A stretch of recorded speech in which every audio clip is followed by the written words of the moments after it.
25 دسمبر 2025 اس دن عیسائی لوگ کرسمس مناتے ہیں۔ تو آئیے جانتے ہیں کہ اسلام کے نظریے سے میری کرسمس منانا یا میری کرسمس کہنا صحیح ہے یا نہیں۔ کیونکہ آج دنیا کے سب سے بڑے مذہب کرسچینٹی ہے، جن کے فالوورز تقریباً 2.3 بلین ہیں۔ ان کا ماننا ہے کہ آج ہی کے دن جیزس یعنی کہ حضرت عیسیٰ علیہ السلام کی پیدائش ہوئی تھی۔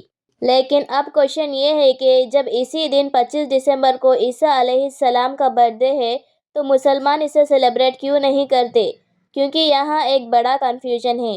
آج اس ویڈیو میں ہم کرسمس کے اس سچ کو جانیں گے جو اکثر کتابوں میں نہیں لکھا جاتا۔ ویڈیو کے آخر منٹ تک بنے رہیں کیونکہ جب آپ پوری کہانی جان جاؤ گے تو کرسمس کو کبھی پہلے جیسا نہیں دیکھ پاؤ گے۔ اس کہانی کو سمجھنے کے لیے ہمیں 2000 سال پیچھے جانا ہوگا، جب بنی اسرائیل کا دور اپنے سب سے زیادہ زوال پر پہنچ گیا تھا۔ اس وقت حالات بے حد بدتر ہو چکے تھے۔ ان کے لیے مذہبی رہنما جن پر لوگوں کا راستہ دلانے کی ذمہ داری تھی، خود گمراہ ہو چکے تھے۔ کتابوں میں تحریر کی جا چکی تھی، حکموں کو اپنے فائدے کے مطابق بدلا گیا تھا اور دین کو دنیا کے بدلے بیچ دیا گیا تھا۔ اسی دوران فلسطین کی زمین رومن سلطنت کے زیر لگی تھی۔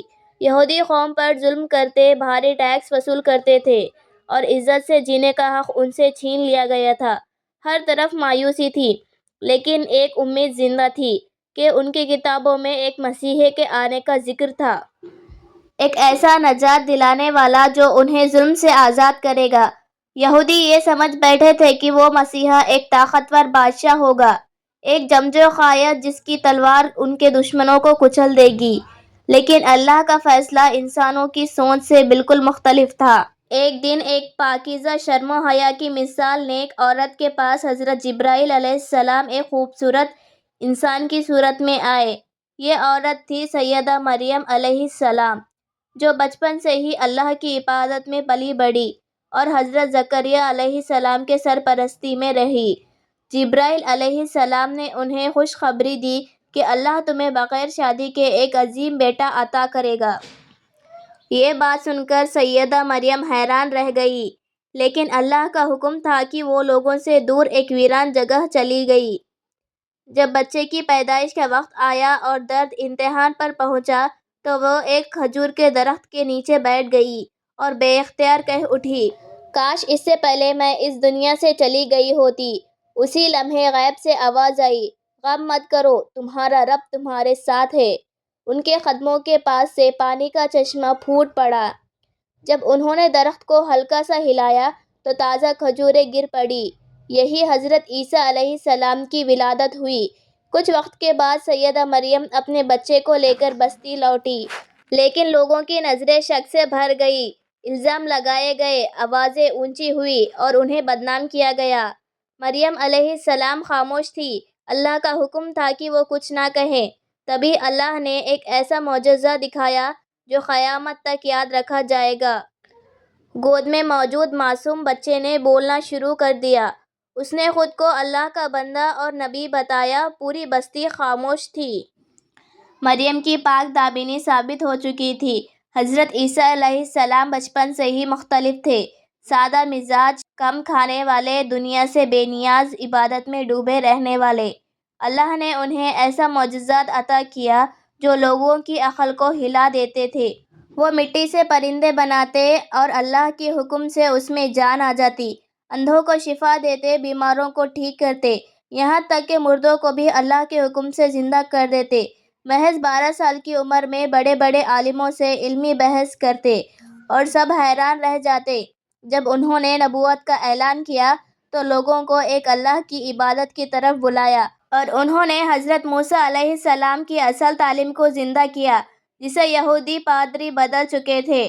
وہ انصاف، رحم اور بھلائی کا پیغام لے کر آئے تھے، لیکن یہی بات طاقتور پادریوں کو سب سے زیادہ چبھ رہی تھی۔ ان کی حکومت ختم ہو رہی تھی۔ لوگ سوال پوچھنے لگے تھے کہ اس دور میں رومن حکومت بھی چوکنا ہو گئی۔ ایک عام سا انسان لاکھوں دلوں پر اثر ڈال رہا تھا۔ یہ اختیار کے لیے خطرہ تھا۔ یہودی رہنماؤں نے رومنز کو بھڑکا دیا اور کہا، یہ آدمی بادشاہ بننا چاہتا ہے۔ سازش رچی گئی۔ عیسیٰ علیہ السلام نے پہلے ہی بتا دیا کہ ان کے ساتھ بیٹھنے والوں میں سے ہی کوئی دھوکہ دے گا، اور ایسا ہی ہوا، لیکن اللہ نے انہیں بچا لیا۔ عیسیٰ علیہ السلام کو آسمان پر اٹھا لیا گیا اور ان کی شکل کا ایک دوسرا انسان وہاں موجود کر دیا گیا اور اسے صلیب دی گئی۔ یہودیوں نے سمجھا کہ انہوں نے عیسیٰ کو مار دیا، لیکن قرآن کی آیت کہتی ہے وَمَا قَتَلُوهُ وَمَا صَلَبُوهُ وَلَكِنْ شُبِّهَ لَهُمْ۔ انہوں نے نہ ہی قتل کیا اور نہ ہی سولی دی، بلکہ ان کے لیے اس کی شبیہ کا ایک بنا دیا گیا۔ اس کے بعد تاریخ نے کروٹ لی۔ عیسیٰ علیہ السلام کے بعد لوگوں نے ان کے بارے میں الگ الگ باتیں کہنا شروع کر دیا۔ کوئی انہیں نبی مانتا رہا تو کوئی انہیں شہید، اور کسی نے انہیں خدا کا بیٹا بنا دیا۔ بائبل بہت بعد میں لکھی گئی اور اس میں انسانی ملاوٹ ہوتی چلی گئی۔ پھر آیا فال آف ٹیررس، جس نے عیسائیت کو بالکل ایک نیا روپ دے دیا۔ یونانی اور رومی اساطیر سے خدا کے بیٹے کا تصور لایا گیا۔ بعد میں چرچ کونسل ہوئی، کتابیں جلائی گئی اور صرف وہی عقیدہ بچے جو اختیار کو منظور تھا۔ آخر کار اللہ نے نبی صلی اللہ تعالیٰ علیہ وسلم کو بھیجا، جنہوں نے عیسیٰ علیہ السلام کی حقیقت بیان کی۔ قیامت کے دن اللہ خود عیسیٰ علیہ السلام سے پوچھیں گے اور سوال کریں گے، اور وہ کہیں گے میں نے کبھی لوگوں سے یہ نہیں کہا کہ مجھے یا میری ماں کو معبود بناؤ۔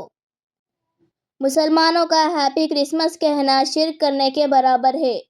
جزاک اللہ خیر۔